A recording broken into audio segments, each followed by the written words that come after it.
y la oración crea en nosotros esta certidumbre y aviva en nosotros este convencimiento hasta convertirlo en gozosa experiencia. Por eso, la verdadera oración resulta gratificante y enriquecedora incluso para nuestra misma psicología. ¿Hay alguna experiencia más radical y beneficiosa que la de saberse amado por amor, sin sombra de egoísmo, gratuitamente, por la simple y definitiva razón de ser uno mismo? Si las grandes experiencias son inefables, la oración como vigorosa experiencia de amistad no necesita palabras. A ella le basta la viva conciencia de ser y de saberse amado, más allá de todo límite, porque el amor de Dios supera todos los posibles méritos y sólo tiene como medida su libre voluntad. De ahí nace el asombro, el estremecimiento, la alabanza y la adoración, definida por Sor Isabel de la Trinidad como el éxtasis del amor.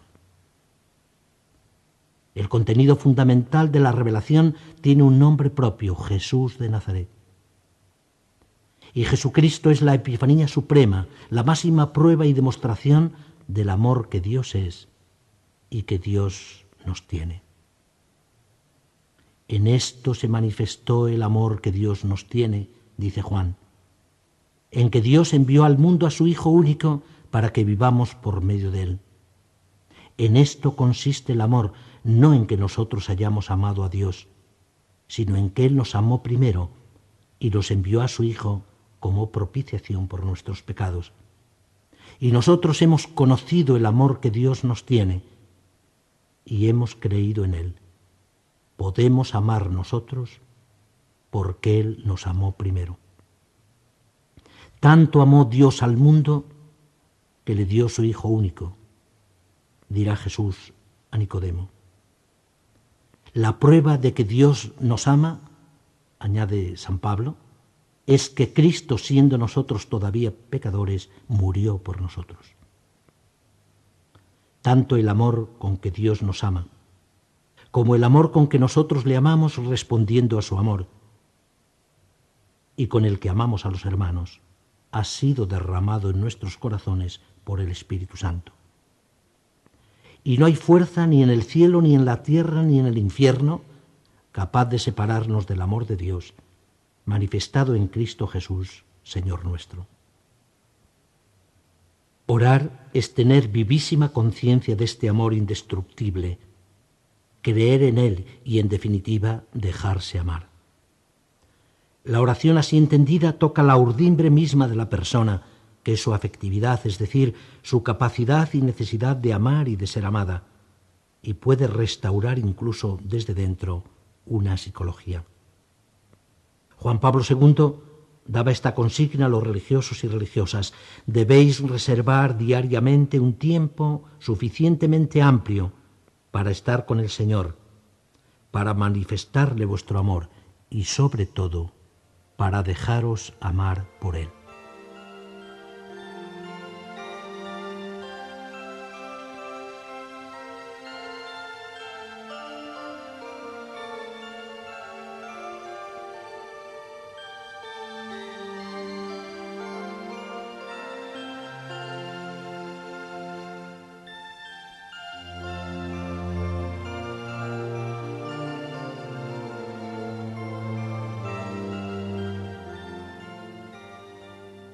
Dimensión teologal contemplativa de la vida consagrada. El cristiano, y singularmente el cristiano religioso, tiene que ser un testigo del Dios vivo.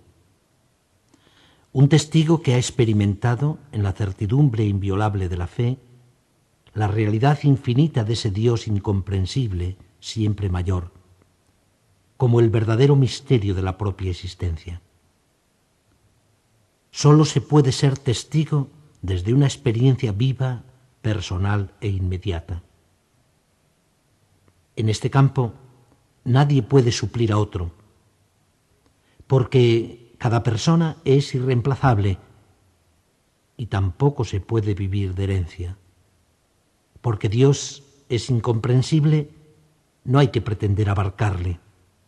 Más bien hay que dejarse invadir por él y sumergirse en su absoluta infinitud. El religioso, por su total consagración a Dios, afirma existencialmente la primacía absoluta del mismo Dios y convierte su vida entera en culto litúrgico, viviendo en adoración permanente y en continua alabanza. El religioso es testigo de que Dios merece ser buscado, amado y adorado por razón de sí mismo, y no sólo por los dones o beneficios que de Él se han recibido o se esperan recibir. Al rendir culto a Dios como a único Señor, el religioso es soberanamente libre y es de verdad Él mismo. Se ha venido destacando, aunque quizás más en la reflexión doctrinal que en la vida, la dimensión teologal y contemplativa de la vida religiosa. Hay que recordar que lo teologal añade a lo simplemente teológico la inmediatez, y que la consagración religiosa, que es ante todo una acción divina, porque es Dios mismo quien consagra, se caracteriza precisamente por parte del hombre por ser una entrega total e inmediata, directa, sin rodeos, de tú a Dios. No es una entrega exclusiva, como se repite inconsideradamente, incluso en algunos documentos del magisterio. La consagración religiosa no es, hablando con propiedad, una entrega al culto o al servicio de Dios, sino a Dios mismo. Por eso la profesión religiosa es un acto de las virtudes teologales, más que de la virtud moral de la religión. Hablando de la vida religiosa y de su esencial dimensión contemplativa, la Congregación para los Institutos de Vida Consagrada ha dicho textualmente: la dimensión contemplativa es radicalmente una realidad de gracia, vivida por el creyente como un don de Dios, que le hace capaz de conocer al Padre en el misterio de la comunión trinitaria y de poder gustar las profundidades de Dios.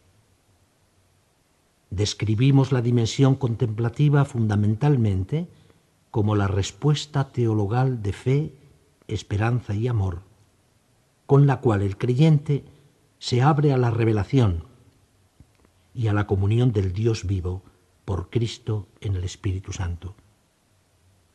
Dimensión contemplativa de la vida religiosa número 1.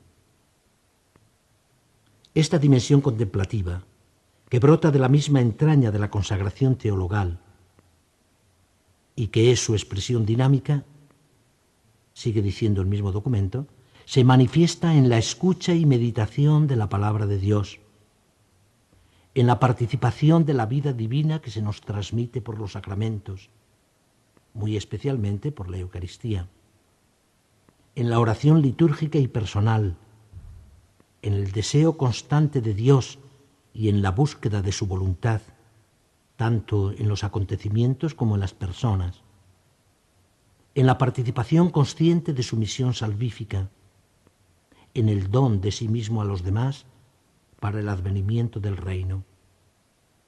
De ahí viene al religioso una actitud de continua y humilde adoración de la presencia de Dios en las personas, acontecimientos y cosas. Todo esto se realiza a través de una progresiva purificación interior, bajo la luz y guía del Espíritu Santo, de modo que podamos encontrar a Dios en todo y en todos, para llegar a ser alabanza de su gloria. Por eso el mismo derecho canónico ha recordado que la contemplación de las cosas divinas y la asidua unión con Dios en la oración es el primero y principal deber, oficio, de todos los religiosos. Canon 663, párrafo primero. Más aún, cuando la acción es verdaderamente apostólica, no sólo brota de la íntima unión con Dios, sino que es en sí misma unión y comunión viva con el mismo Dios.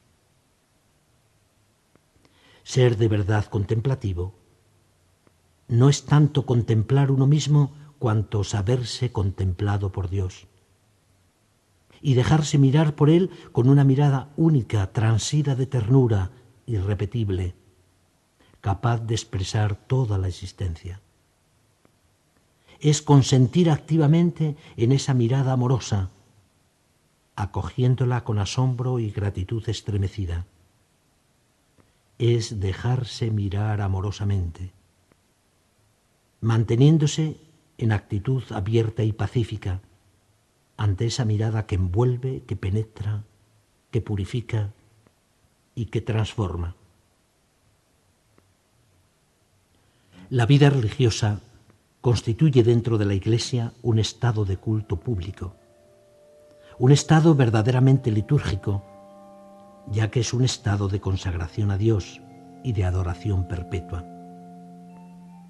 La consagración religiosa es no solo oblación, sino sacrificio total, es decir, holocausto, y por lo mismo participación plena en el carácter sacerdotal de Cristo, sacerdote y víctima. Y es un acto y un estado singularmente intenso de caridad, de fe y de esperanza, un estado teologal, que son el resumen y compendio de toda la vida y de todo el culto cristianos. El carácter litúrgico de la vida religiosa, especialmente consagrada, proviene ante todo del hecho de ser en la Iglesia y para la Iglesia un estado de consagración total a Dios, asociado por la misma Iglesia de modo especial al sacrificio de la Eucaristía. La consagración religiosa pone todo el ser y el obrar del religioso de cara a Dios. Y caer en la cuenta de esta realidad, vivirla de manera consciente y hasta refleja, al menos en determinados momentos del día, para poder vivir siempre bajo su influjo, aun en medio de las más variadas ocupaciones, es lo que llamamos propiamente oración y espíritu de oración, que se implican y explican, se exigen y se complementan mutuamente. Orar cristianamente es dejarse mirar amorosamente por Dios.